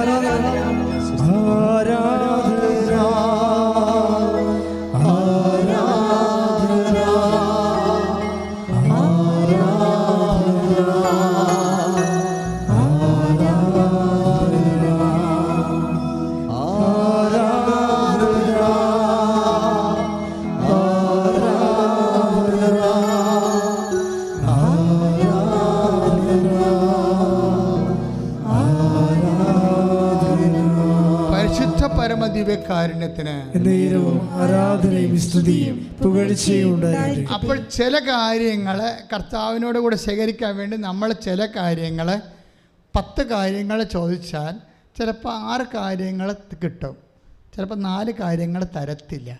അപ്പോൾ ധൂർത്തപുത്രൻ പോലെ കർത്താവിൻ്റെ അടുത്ത് വന്ന് പറയും, നീ എന്നോട് ചോദിച്ചിട്ട് ഒരു കുഞ്ഞാടിനെ പോലും എനിക്ക് തന്നില്ലല്ലോ. അപ്പോൾ അപ്പന് വേണ്ടി ചോദിക്കാൻ വരുന്നത്, ഞാനൊന്നും കൊണ്ടുപോയിട്ടല്ല, എല്ലാം ഇവിടെ ഉണ്ട്, നീയും ഉണ്ട്, നീ ഇവിടെ നിന്ന് വിഷം കഴിച്ച് ജീവിക്കുന്നു, ഒരു കുഴപ്പമില്ല, എല്ലാം നിൻ്റെതാണ്. അതൊന്നും അപ്പൻ ചോദിച്ചില്ല. അപ്പൻ എന്താ പറഞ്ഞത്? തിരിച്ചു പറഞ്ഞത് എന്താണ്? നീ മറ്റവനെപ്പോലല്ല, എൻ്റെ കൂടെയാണ് ശേഖരിച്ചിരിക്കണത്, അല്ലേ? എൻ്റെ കൂടെയാണ് ശേഖരിച്ചിരിക്കണത്. 15:31 എന്താ പറഞ്ഞത്? ലുക്കാസ് സുവിശേഷം 15:31, നീ എൻ്റെ കൂടെയാണ് ശേഖരിച്ചിരിക്കുന്നത്, അതുകൊണ്ട് എന്താണ്? എനിക്കുള്ളതെല്ലാം നിനക്കുള്ളതാണ്. ക്ലിയർ അല്ലേ? എനിക്കുള്ളതെല്ലാം എന്ന് പറഞ്ഞാൽ എന്താണ്? പിതാവായ ദൈവമാണ് അവിടുത്തെ കഥാപാത്രം. അവിടുത്തെ കഥാപാത്രമാണ് പിതാവായ ദൈവമാണ്. 15:31 ലുക്കാൻ്റെ സുവിശേഷത്തിൽ 15:31 എനിക്കുള്ളതെല്ലാം നിനക്കുള്ളതാണെന്ന് പറയുമ്പോൾ എനിക്കുള്ളത് എന്താ? പിതാവായ ദൈവത്തിനുള്ളത് എന്താണ്? നിത്യതയാണ്. ദൈവ പൈതലേ, നിനക്കെന്തെങ്കിലും ഞാൻ തന്നിട്ടില്ലെങ്കിൽ നിത്യത നിനക്ക് അവകാശം ഓഹരിയാക്കാൻ വേണ്ടി ഞാൻ വിൽപ്പത്രം എഴുതിയെന്നാണ് പറയുന്നത്. കൈയിട്ടിച്ച് കർത്താവിനെ സ്തുതിക്കട്ടെ. ഹല്ലേലൂയ. യേശുവേ സ്തോത്രം. ഹല്ലേലൂയ. ഹല്ലേലൂയ. ഒന്ന് എഴുന്നേറ്റ് നിൽക്കാവേ, പിന്നെ ഇരിക്കാം. ഒന്ന് എഴുന്നേറ്റ് നിന്നിട്ട് അച്ഛൻ്റെ കൂടെ കുറച്ച് നേരം നിന്ന് ധ്യാനം കൂടുക. ചിലർക്കൊക്കെ ഭയങ്കര ബുദ്ധിമുട്ടാണ്. ഈ മുട്ടൊക്കെ ഇങ്ങനെ കൂച്ചു വെച്ചിട്ടേ രക്തോട്ടം ഇല്ലാത്ത കാരണം കുറച്ച് ബുദ്ധിമുട്ടാണ്. അപ്പോൾ കാലൊക്കെ ഒന്ന് കുടഞ്ഞ് കയ്യൊക്കെ ഒന്ന് ഇളക്കി കയ്യൊക്കെ ഒന്ന് അടിച്ച് ഒരു പാട്ടൊക്കെ പാടാം. സ്തുതിക്കട്ടെ, സ്തുതിക്കട്ടെ. ഹല്ലേലൂയ. യേശുവേ സ്തോത്രം. ഹല്ലേലൂയ. ഹല്ലേലൂയ. ഹല്ലേലൂയ. യേശുവേ സ്തോത്രം. യേശുവേ സ്തുതി. യേശുവേ ആരാധന. ഹല്ലേലൂയ. ഭാഷാപരത്തോടെ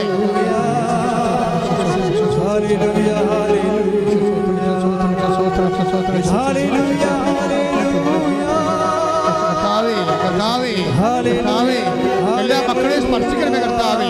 ജോലി ഇല്ലാത്തവരെ, വീടില്ലാത്തവരെ, വിവാഹം ഒത്തുവരാത്തവരെ, മക്കൾ ഇല്ലാത്തവരെ, ഈശോ പ്രമോഷൻ ഒത്തുവരാത്തവരെ, വിദേശ ജോലിക്ക് തടസ്സമുള്ളവരെ, PR ലഭിക്കാത്തവർ കർത്താവേ, വ്യത്യസ്തങ്ങളായ പരീക്ഷകള്, നൈപുണ്യ പരീക്ഷകള്, മത്സര പരീക്ഷകള്, എല്ലാ പരീക്ഷ എഴുതിക്കൊണ്ടിരിക്കുന്നവരെ ആശീർവദിക്കണമേ.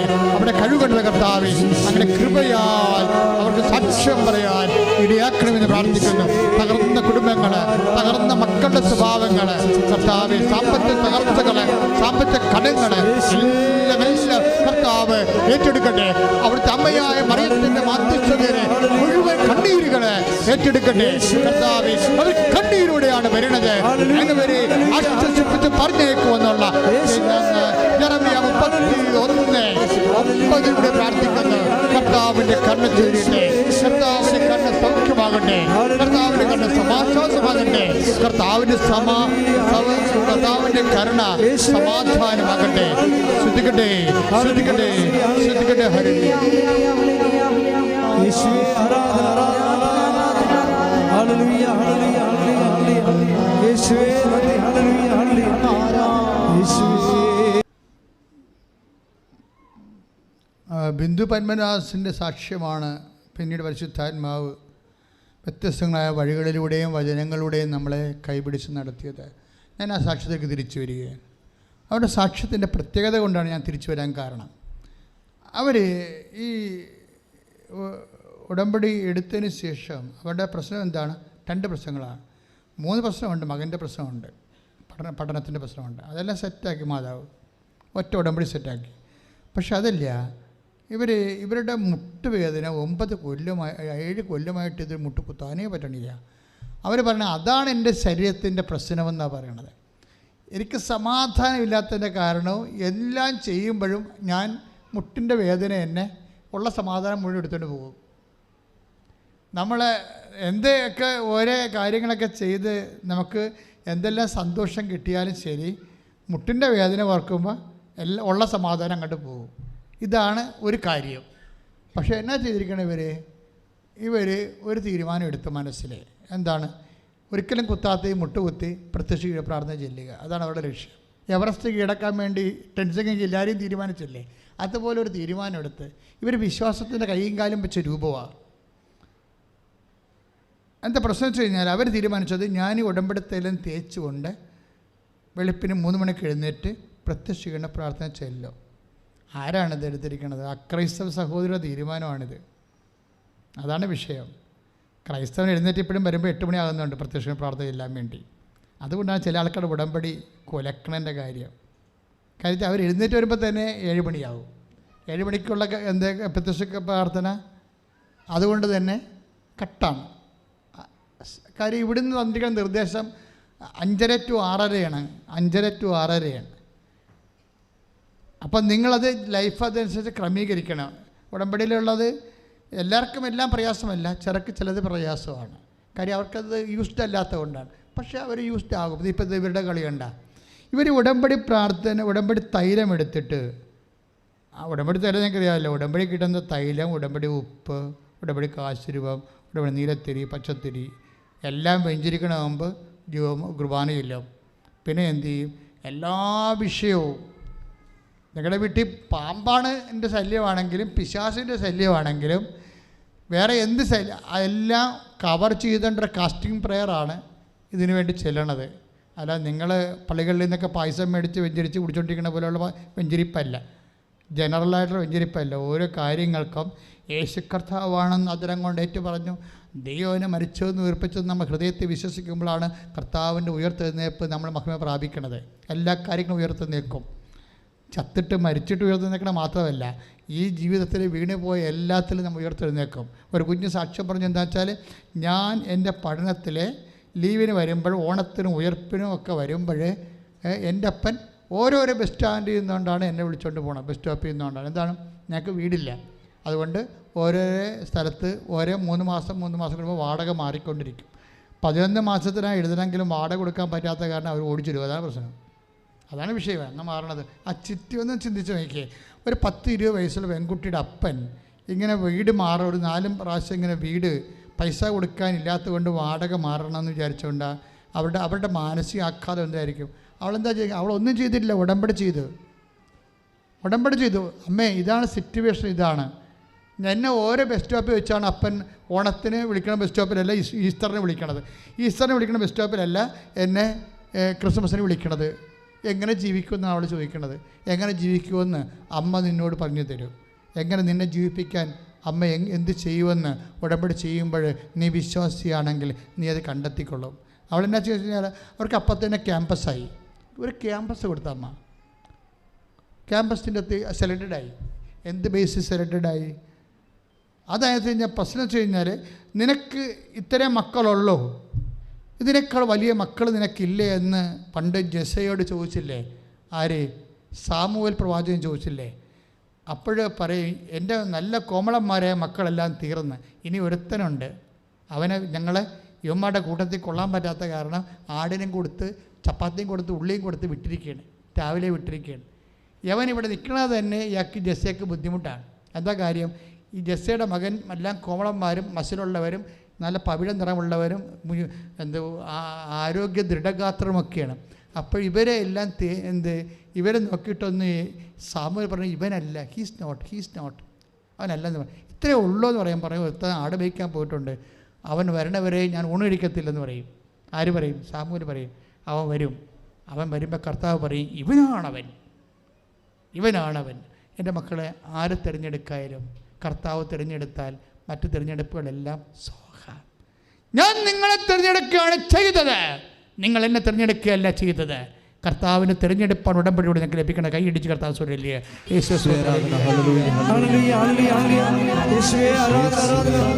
എൻ്റെ പൊന്നുമക്കളെ, സത്യമായിട്ട് ഇതിനകത്തുള്ള കളി എന്ന് പറയുന്നത് തിരഞ്ഞെടുപ്പ് തന്നെയാണ്. കർത്താവ് നിന്നെ തിരഞ്ഞെടുക്കണം. What ever may be your condition, അതൊന്നും ഉടമ്പടിയിൽ വിഷയമല്ല. ആരോഗ്യമോ നിൻ്റെ സൗന്ദര്യമോ നിൻ്റെ കപ്പാസിറ്റിയോ ഒന്നും ഒരു വിഷയമല്ല. നിൻ്റെ ഏറ്റവും കപ്പാസിറ്റി എന്ന് പറയുന്നത് എന്താണ്? കർത്താവാണ് നിൻ്റെ കപ്പാസിറ്റി. അത് ആദ്യം പറഞ്ഞത് ആരാണ്? The Lord God is my portion and cup. ആരാ പറഞ്ഞത്? എൻ്റെ ഓഹരി എൻ്റെ അപ്പൻ ജെസ്സ ഉണ്ടാക്കിയതല്ല, എൻ്റെ ഓഹരി എൻ്റെ കർത്താവാണെന്ന് ദാവീദ് പറഞ്ഞതാണ്. ശ്രദ്ധിക്കട്ടെ. ഹല്ലേലൂയ. അപ്പോൾ ഏറ്റവും വലിയ കപ്പാസിറ്റി എന്ന് പറയുന്നത് ദൈവം തന്നെയാണ്. അപ്പം നീ നിൻ്റെ മെരിറ്റിൽ അത് കുറഞ്ഞു പോയെന്ന് ഓർത്തുകൊണ്ട് വിഷമിക്കേണ്ട. ഇവളെ പെട്ടെന്ന് മാതാവ് പ്രൊമോട്ട് ചെയ്തു ക്യാമ്പസ് ഇൻ്റർവ്യൂവിൽ. ക്യാമ്പസ് ഇൻ്റർവ്യൂവിൽ എടുത്ത് ഞാൻ മര്യാദക്കുള്ള ജോലിയാണ് കിട്ടിയിരിക്കണത്, അല്ലാതെ അവർ 24,000 രൂപയുടെ സാധാരണ ടെമ്പററി പോസ്റ്റ് അല്ല. അവളെ പെർമനൻ്റായിട്ട് പോസ്റ്റ് ചെയ്തിട്ട് നല്ല ശമ്പളത്തിൽ നിയോഗിച്ച് പഠിത്തം കഴിച്ചിട്ട് നേരെ കയറി. ഇപ്പം എന്താ സംഭവിച്ചെന്ന് 6 മാസത്തിനുള്ളിൽ ലോൺ എടുത്ത് സ്ഥലം മേടിച്ച് വീട് വെച്ചു. ഇതെൻ്റെ എല്ലാം കൂടി 8 മാസമേ ഉള്ളൂ. നിൻ്റെ അനുഗ്രഹം നിൻ്റെ കയ്യെത്തും ദൂരത്താണ്. പറഞ്ഞ എൻ്റെ അനുഗ്രഹം പരിശുദ്ധ അമ്മയിൽ എൻ്റെ കയ്യെത്തും ദൂരത്തായിരിക്കുന്നു. എൻ്റെ അനുഗ്രഹം എൻ്റെ കയ്യെത്തും ദൂരത്താണ്. കൈയടിച്ച് കർത്താവിനെ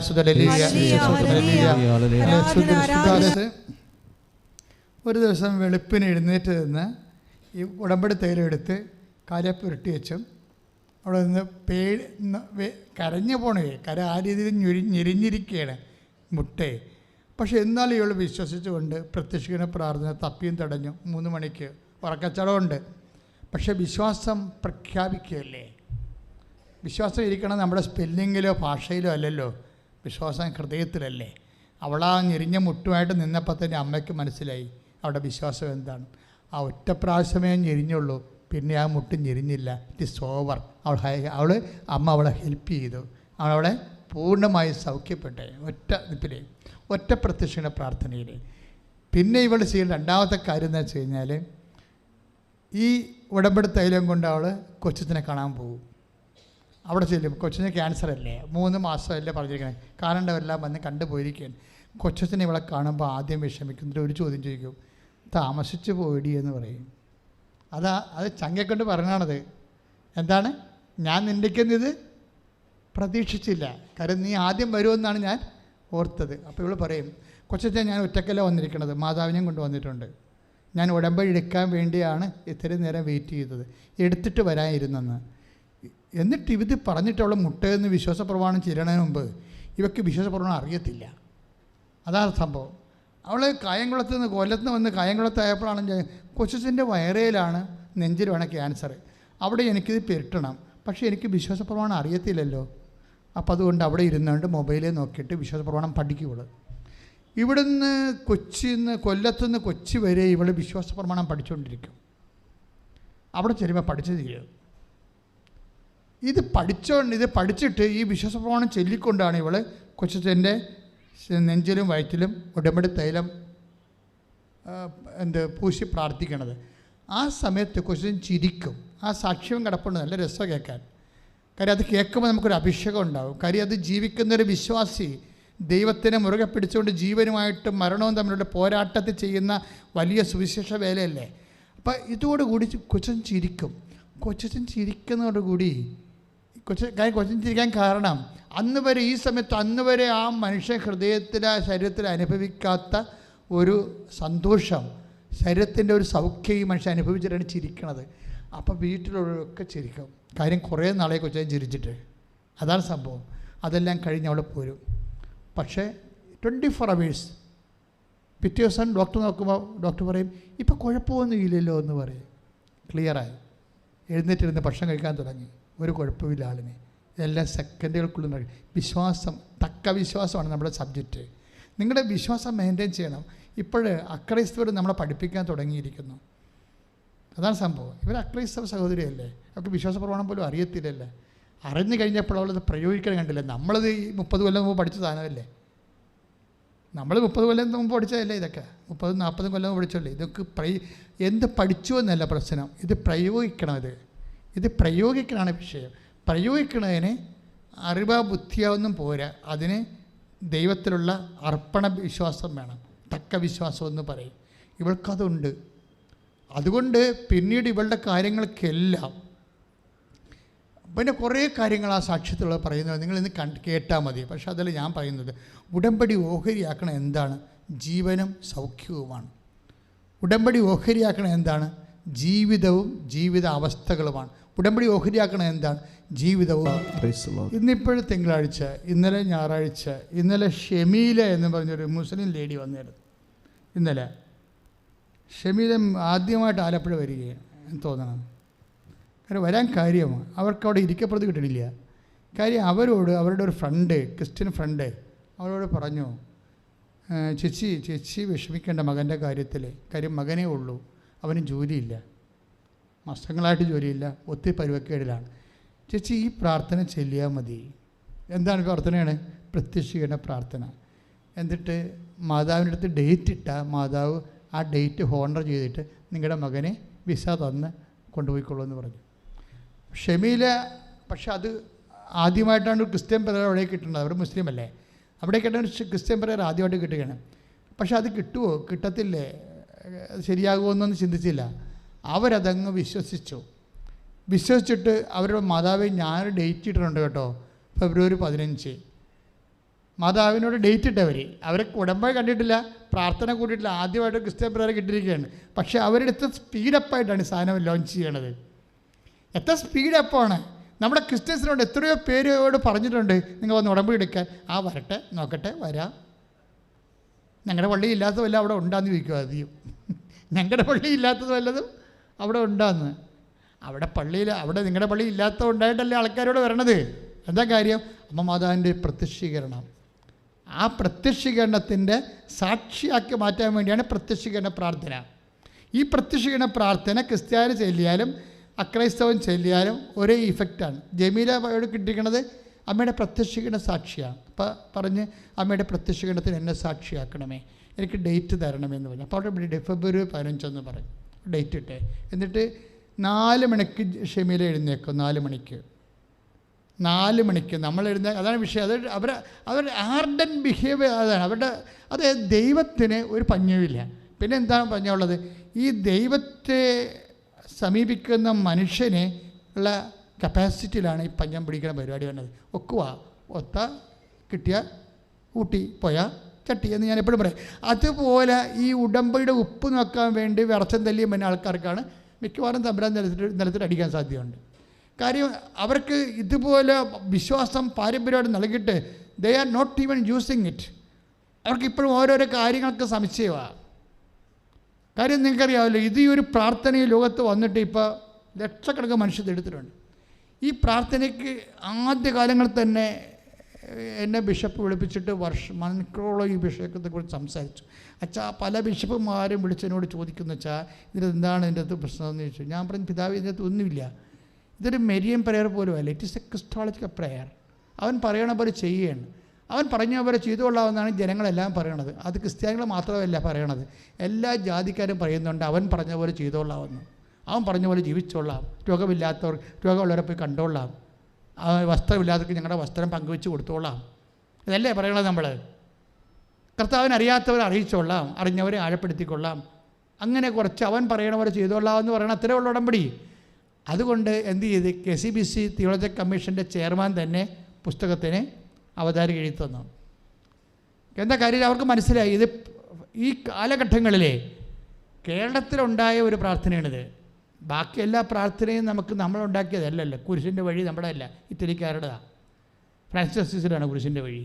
ജപമാല അതും 14-ാം നൂറ്റാണ്ടിൽ 16-ാം നൂറ്റാണ്ടിൽ സെൻറ്റ് ലോറൻസ് വഴി ഉണ്ടായിട്ടുള്ള പ്രാർത്ഥനകളാണ്. ഓരോ പ്രാർത്ഥനകളും കേരളത്തിൽ 40 മണി ആരാധന നമ്മുടെ അല്ല, വടക്കമാസം നമ്മുടെ അല്ല, എല്ലാം ഇറ്റാലിയനാണ് ഇതെല്ലാം. ഇവിടെ അതിൻ്റെ വേർഷൻസ് ഇറക്കിയെന്നേ ഉള്ളൂ. പക്ഷെ ഉടമ്പടി ഇത് പക്ക മലയാളി പ്രാർത്ഥനയാണ്. ഈ മലയാളം പ്രാർത്ഥനയിലൂടെ ഇത് തുടങ്ങിയതിന് ശേഷം നമ്മുടെ കയ്യിൽ തന്നെ ഒരു 10-20,000-ഓളം എ ഗ്രേഡ് സാക്ഷ്യങ്ങളാണ്. നമ്മൾ സാറേ എ ഗ്രേഡ് സാക്ഷ്യങ്ങളല്ലേ പറയിപ്പിക്കത്തുള്ളൂ, അല്ലെ പറയിപ്പിക്കത്തില്ല. അല്ലാത്ത ബി ഗ്രേഡൊക്കെ ഞങ്ങൾ എടുത്ത് വെച്ചേക്കൂടെ. A grade സാക്ഷ്യങ്ങളെ പറയിപ്പിക്കുക. ഉടമ്പടി കണ്ടൻറ്റ് വേണം. ഇത്രയും സ്പീഡായിട്ട് ദൈവം ഏറ്റെടുക്കണ ഒരു പ്രാർത്ഥന ഈ കാലഘട്ടങ്ങളിലുണ്ടായിട്ടില്ല. അതുകൊണ്ട് നിങ്ങൾ ഇവരൊക്കെ ഷമീല എന്താ ചെയ്തിരിക്കുന്നത്? ഷമീല 4 മണിക്ക് എഴുന്നേറ്റ് പ്രത്യക്ഷീകരണ പ്രാർത്ഥന ചൊല്ലിയിട്ട് അമ്മയ്ക്ക് ഡേറ്റ് ഇടും. അമ്മ ഷമീല ഡേറ്റ് ഓണർ ചെയ്യും. അമ്മ ഷമീല പറഞ്ഞ ഡേറ്റിന് തന്നെ ദുബായിൽ നിന്ന് മകനെ ഇൻ്റർവ്യൂവിന് വിളിക്കും. ആ ജോലി കിട്ടി അവൻ കയറിപ്പോവും. അപ്പോൾ അവൾക്ക് ഇരിക്കാൻ പ്രതിയില്ല.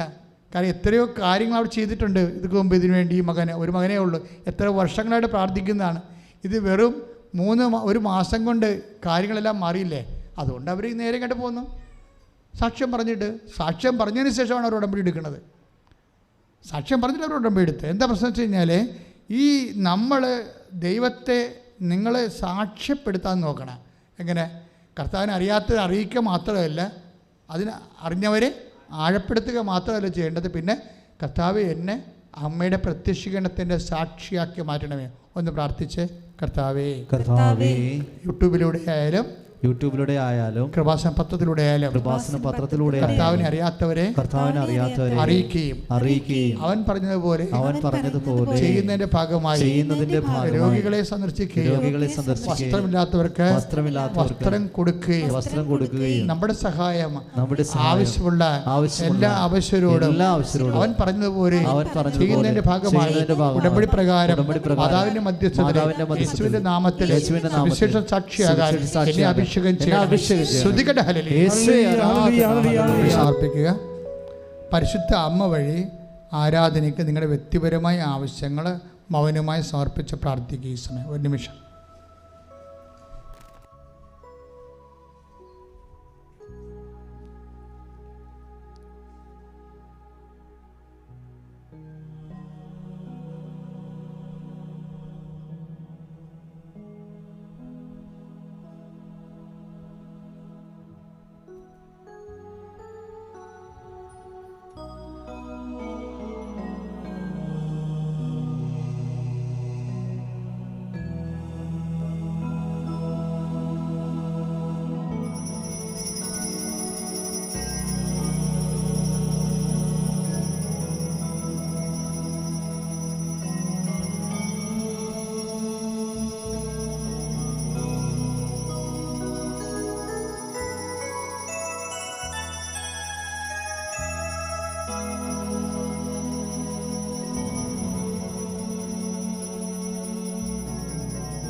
പരിശുദ്ധ പരമമാ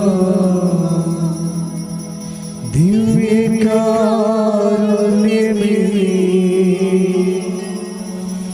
ഇന്നും എന്നും അങ്ങേക്ക് ആരാധന. പരിശുദ്ധ പരമമാ ദിവ്യകാരുണ്യമേ,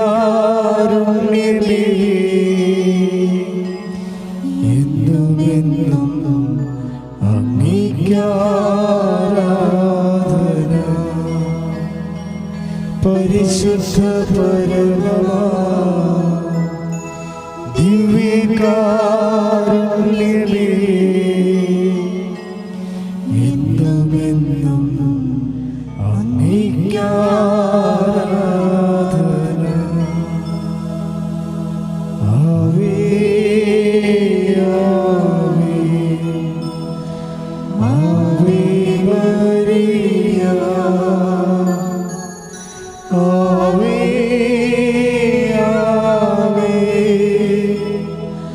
ആവേ